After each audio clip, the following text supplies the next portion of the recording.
En résumé, la question sur le serment qu'Avraham Avinu a fait faire à Eliezer lorsqu'il lui demande d'aller chercher une femme pour son fils et qu'il le fait jurer de ne pas prendre une fille de Canaan, la grosse question, c'est pourquoi il le fait jurer sur sa hanche. Rashi il dit parce que, eh bien, il fallait jurer sur un refet de mitzvah. Comme elle dit la Gemara dans Shvot, page 38b, que de Avraham Avinu, on apprend que les serments se font sur un refet de mitzvah, comme sur un Sefer Torah, les Chatrila, même sur des tefilin. Et donc Avraham Avinu, le seul refet de mitzvah qu'il a, c'est la Brit Mila. Alors le petit correcteur, la petite parenthèse dans certains Chumashim, dans Rashi, rapporte que Eliezer aussi avait la Brit Mila. Donc pourquoi il n'a pas fait jurer sur la Brit Mila de Eliezer? Ça, c'est la question du correcteur. Et lui, il répond, le correcteur, parce que la Brit Mila d'Avraham Avinu, elle s'est faite en premier, donc elle était plus raviva.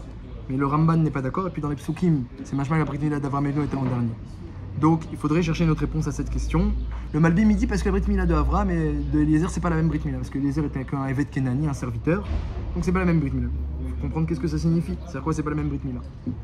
Dans la Gemara, dans Maseret Shabbat, c'est marqué que celui qui est en train de faire la Brit Mila, et il voit qu'il y a encore des petites peaux de Orla. Alors, s'il est encore en train de faire la Brit Mila, il a le droit de les enlever. Même si c'est Shabbat et que c'est pas indispensable, il y a un Hidur Mitzvah, c'est qu'il est Van Vehu. Mais si il a fini la Brit Mila, il a enlevé sa main, alors il n'a plus le droit pendant Shabbat de revenir et de les enlever. Pourquoi? Parce que la Mitzvah est finie, il les quitte. Alors il n'a pas le droit de transgresser Shabbat juste pour un Hidur Mitzvah.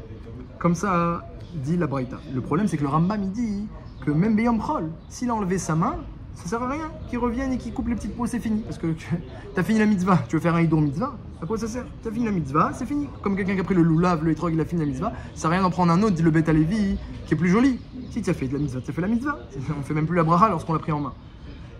Donc pareil, la Brit Mila, tu as fini, tu as fini. Le hidur se fait au sein de la mitzvah. Comme ça, il pense le Rambam. Mais le tour, et à la Chalema, c'est rapporté, dans le Shulchan Aruch, il pense que non, Beyom Chol, c'est pas grave. Tu as fini la mitzvah de Brit Mila, certes, tu vois qu'il y a encore des petites peaux, eh bien tu remets ta main et tu coupes. S'il y a un Hidur Mitzvah, pourquoi ne pas le faire Beyom Chol?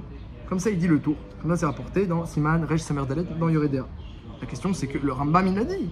La mitzvah, elle est finie. Elle est finie, qu'est-ce que tu veux faire un Hidur Mitzvah? Un Hidur Mitzvah, embellir la mitzvah, c'est quand tu es encore en train de la faire, mais si tu as enlevé ta main et que c'est fini, à quoi ça sert de remettre la main et de reprendre un Hidur de quoi? Ça, c'est la question. Et la réponse, dit le Beth Alevi, et ça va nous concerner, c'est que la Brit Mila, comme dit le Bar, la Brit Mila, dans le Siman Resh Samer, c'est pas seulement le jour du Maasé, c'est pas seulement au moment où on coupe. La Brit Mila, c'est une mitzvah qui a un kiyum, qui doit se maintenir. Le Bar lui dit Alpi Moussar, que le fait de garder la Gdusha et de savoir qu'on a un Kesher avec Hachem, on a le Hod d'Hachem en nous, eh bien, c'est le maintien de la mitzvah. C'est pour ça que le Tour, qui jamais ne dit de Moussar, il a fait un Siman anti Resh Samer où il parle que de Moussar. Parce que la Brit Mila, c'est pas que le jour, c'est pas que le 8e jour, il y a un maintien. Al-Pi Alacha, le Beth Alevi, il dit que c'est vrai aussi. Al-Pi Alacha, c'est vrai aussi. Et c'est pour ça que le Tour, il dit que bien que tu as fini la mitzvah de Brit Mila, quand même tu peux revenir et couper ce qui manque.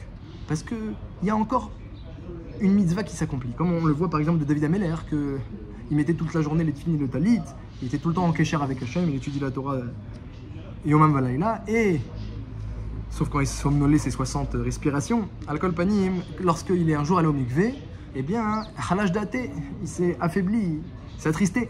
Parce qu'il n'a plus de mitzvah maintenant qu'il arrive dans le mikvé. C'était talit, il a enlevé son tefillin, et il ne peut plus penser à des divrei Torah dans le mikvé. Et il s'est rappelé qu'il avait la Brit Mila. Et alors il a été très heureux qu'il a la mitzvah de Brit Mila avec lui. Il a écrit en sortant, Beruach HaKodesh, Lamnatseach à la Shminit. Il a fait une louange sur le 8e jour. Et la question, c'est qu'il n'y a pas la Brit Mila avec lui. Dit le Beth Alevi, tu vois de là que, et on peut le voir du tour aussi, que la mitzvah de Brit Mila, c'est une mitzvah qui nous accompagne. Et le Beth Alevi veut expliquer qu'il y a deux parties dans la mitzvah de Brit Mila. Il y a couper la orla, couper le mal, parce que la Mishnah, la Gemara dans les Darim, la Flamed Aleph, elle appelle Meussa, ce qui est dégoûtant chez l'homme, ce qui est dégoûtant chez les Goïm, ça s'appelle la orla. Meussaï, toujours Hachem il critique la orla des Goïm, cette notion de ce surplus, c'est dégoûtant. Ça c'est coupé, mais ça c'est une chose. Mais ensuite, la prière, lorsqu'on retourne la peau, eh bien on donne un maintien. Ça va être un maintien, un hôte, un signe que la Brit Mila qu'on a faite, elle est maintenue en nous. Et ça, c'est un kécher positif, c'est assez top, c'est un kécher positif avec Hachem, et c'est un maintien de la mitzvah de Brit Mila à chaque instant. Donc on a encore en nous une shayerout à la mitzvah, peut-être qu'il y a oui un kiyum, il y a un kiyum de la mitzvah de Brit Mila. Propose le Beth Alevi, il déduit dans le Zohar, comme ça, que le chitour, c'est pour se séparer du mal, et la priya, c'est le hot, c'est le signe qu'on est allié avec Hachem. Donc on a un hot avec Hachem, on a une alliance avec Hachem, peut-être même qu'on a une mitzvah à chaque instant avec Hachem, ce qui permet autour de dire que même si tu as fini la mitzvah de Brit Mila, tu peux toujours revenir enlever les petits morceaux, les petits fils de peau qui manquent.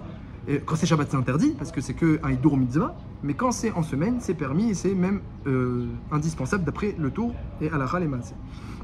Alors, la Gemara dans Yebamot, elle dit que Avram Avinu, on lui a ordonné de faire la Brit Mila, d'après un avis, mais on n'a pas ordonné de faire priya. Donc, ce qui veut dire que, eh bien, Eliezer, il n'a pas reçu la mitzvah de maintenir la Brit Mila. Donc, il a oui la Gdusha. Il a oui la Gdusha au moment de la mitzvah. Il y a oui une Gdusha au moment de la mitzvah. Mais après, c'est fini. Alors que Avram Avinu, lui, eh bien, même s'il n'avait pas reçu la mitzvah de priya non plus, d'après cet avis, il va dire qu'il avait un kécher avec Hachem à chaque instant. Donc il a jugé, on peut expliquer comme ça, que la mitzvah de Brit Mila de Eliezer ne justifie pas qu'on puisse jurer sur elle parce que la mitzvah a été faite, elle est finie. Mais celui qui cultive, comme il dit le bar dans Ilchot Brit Mila au début, qui cultive ce kécher avec Hachem, il se rappelle qu'il a le hot et il est davouk à Akadosh Baruch Hu à chaque instant comme l'était Avram Avinu. Celui qui cultive ce kécher là, eh bien, il a une mitzvah à chaque instant qui l'accompagne. Et la Gdusha, ça amène la Gdusha, comme Rashi dit, Kedoshim Tiyu, pour être Kadosh, il faut se protéger de l'impureté et de la nudité, ça amène la Gdusha dans l'homme. Donc Vadaï que c'est comme un Chefetz de Gdusha, c'est comme un Sefer Torah, et que, à juger Avram Avinu, c'est Raoui, convient qu'on puisse jurer dessus.